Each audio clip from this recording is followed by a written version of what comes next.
Hello. I hope everyone's doing well this morning.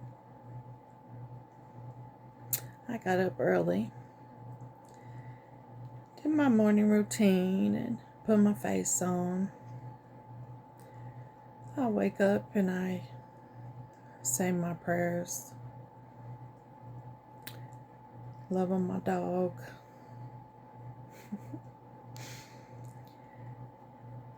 Thank God for allowing me to wake up.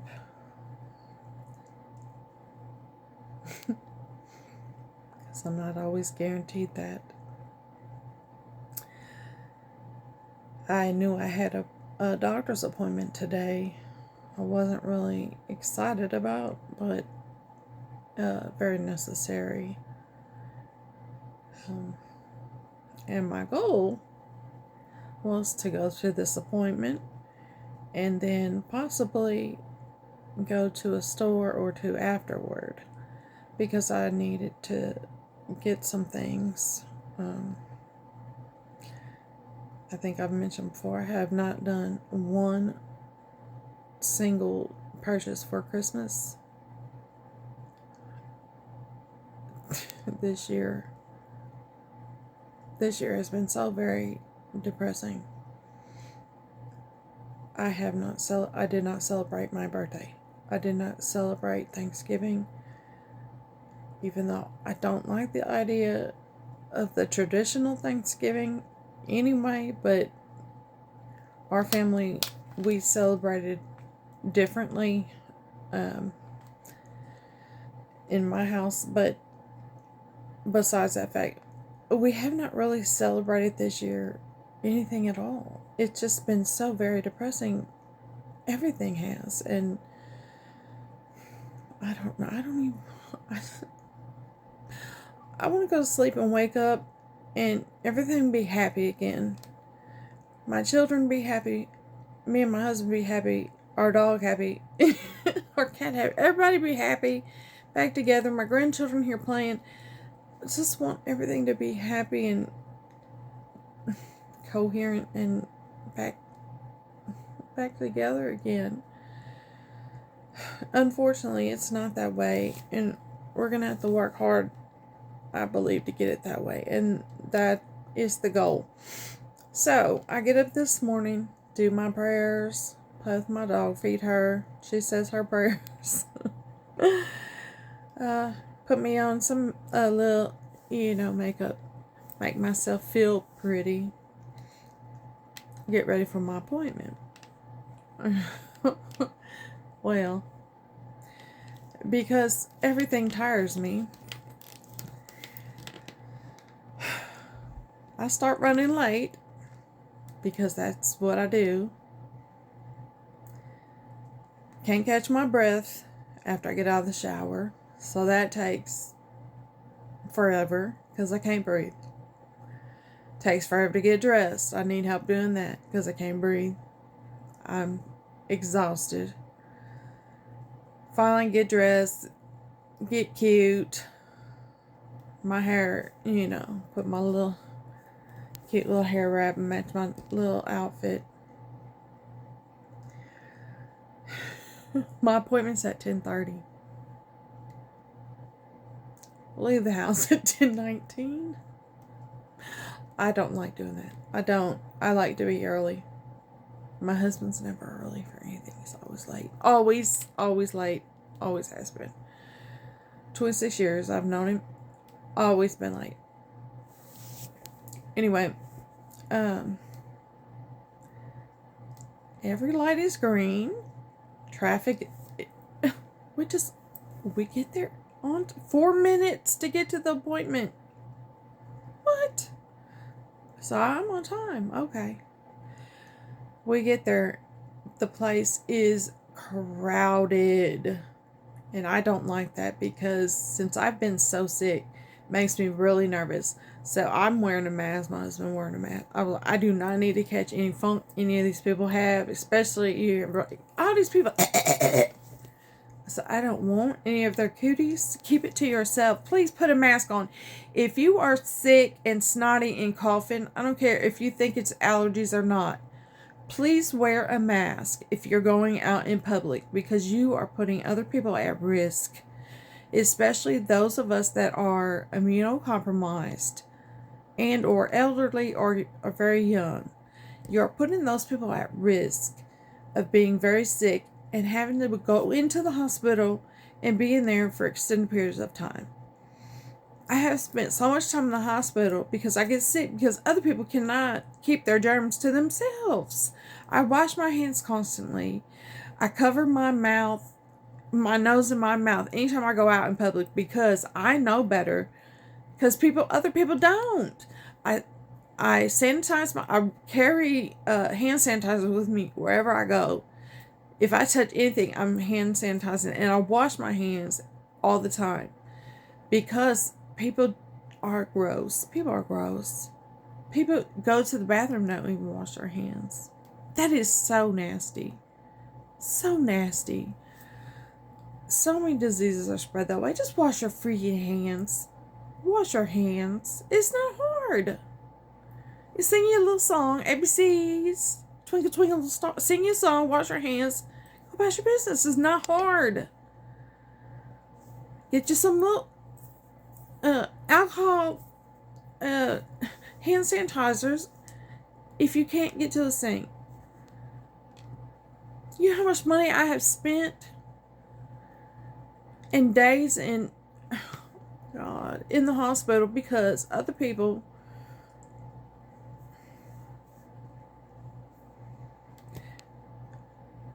Think of others. Think of others. That's all I have to say. Anyway, back to my story. So we get to the doctor's office, cram packed full of people. All right.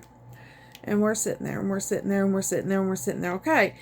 Now, I don't know about y'all, but I know my doctors, almost every single one of them. I'm pretty sure it's every one of them. If you're 15 minutes late to your appointment, they will cancel your appointment and they will charge you. You will have to pay because you missed your appointment. Now,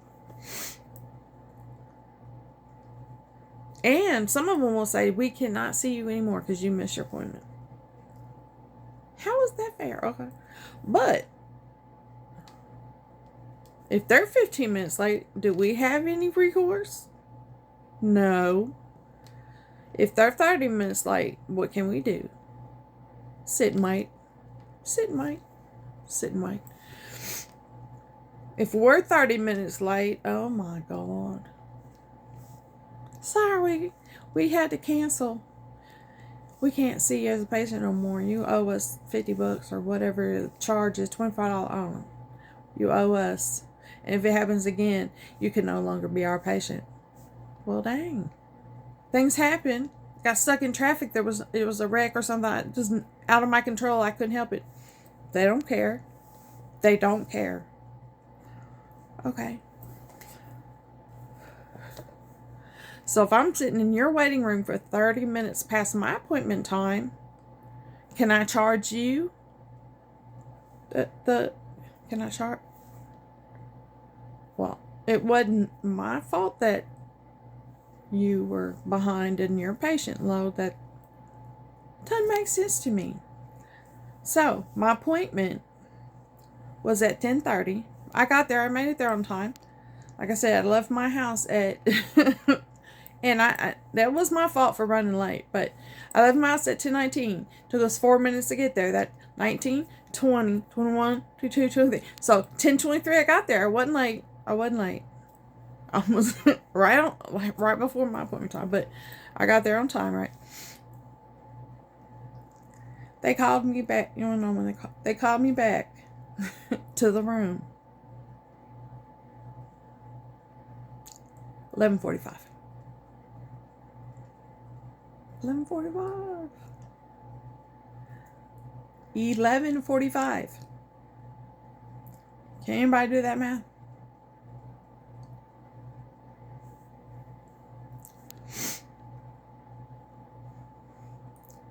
You think I can charge them? Oh, I had a copay too. It cost me $30 copay because it was a specialty doctor. And they are sweet as can be. I have a wonderful nurse practitioner there. She is sweet as can be. And,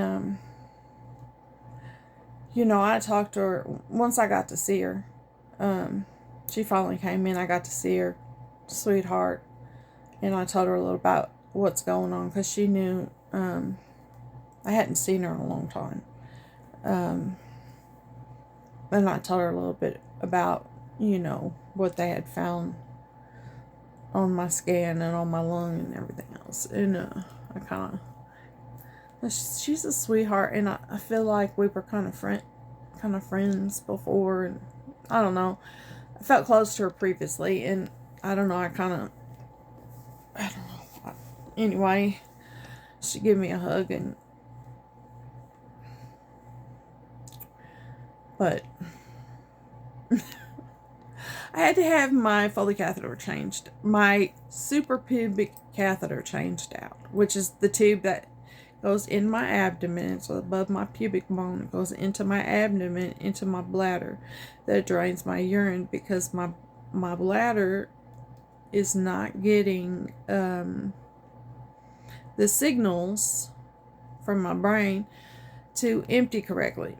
So I have to have this tube so that my bladder will drain urine, because if not, you can have all kinds of problems if your body does not drain your urine correctly.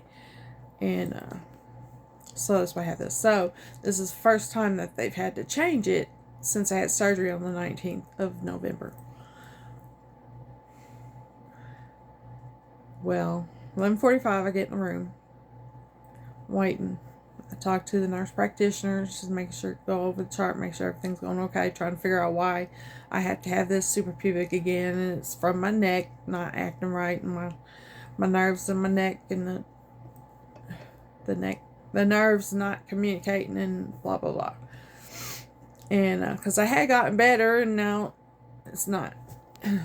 And I don't go see my neurosurgeon again until the end of January. And she's like, girl, you just been through it. I said, I know. So she's going to pray for me. And I appreciate it. Anybody, I don't care who you pray to. I'll take it.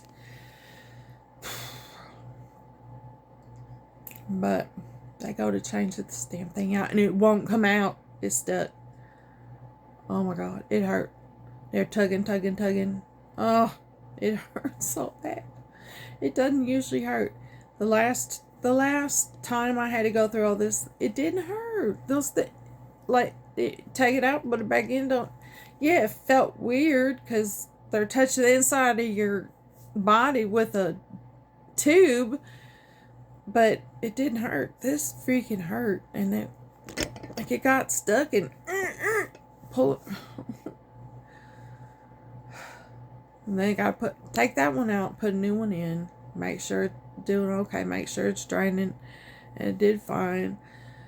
It made me really nauseated, made my head start hurting, made me dizzy, and I said, well, that's the end of today. So I wasted my cute outfit, wasted my cute makeup, wasted my cute hair, because I had to come home. Now I'm in the bed.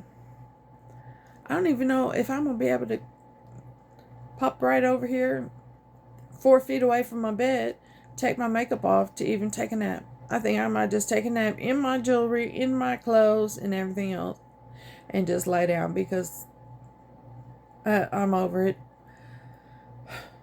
But I think they owe me money. So I didn't get home. I didn't leave that doctor's office till 12:30. So I'm pretty sure that's 2 hours. What's minimum wage now? I don't know. But I think they owe me money. That's not fair. They shouldn't be like that. If they charge us and they cancel us if we're late, I don't feel like that's fair. I guess I'll let it go this time because she is a sweetheart. I do like her, and it's not like I have an option. There's not very many It's not like you can be like, oh, well, I'm not going to come to you no more because, I'm just going to go to Walmart and let them, you know, I don't even like Walmart, but it's not like I can go to another, urologist because, it's like the only urologist practice we have here. But I don't know. What are you going to do? What are you going to do? What are you going to do? Well, I hope you all have a good day. I'm going to take a nap. I recommend those. 10 out of 10. Yeah, naps are good. I love them. Every day. Twice a day if you can. Yeah, real nice. I'll talk to y'all later.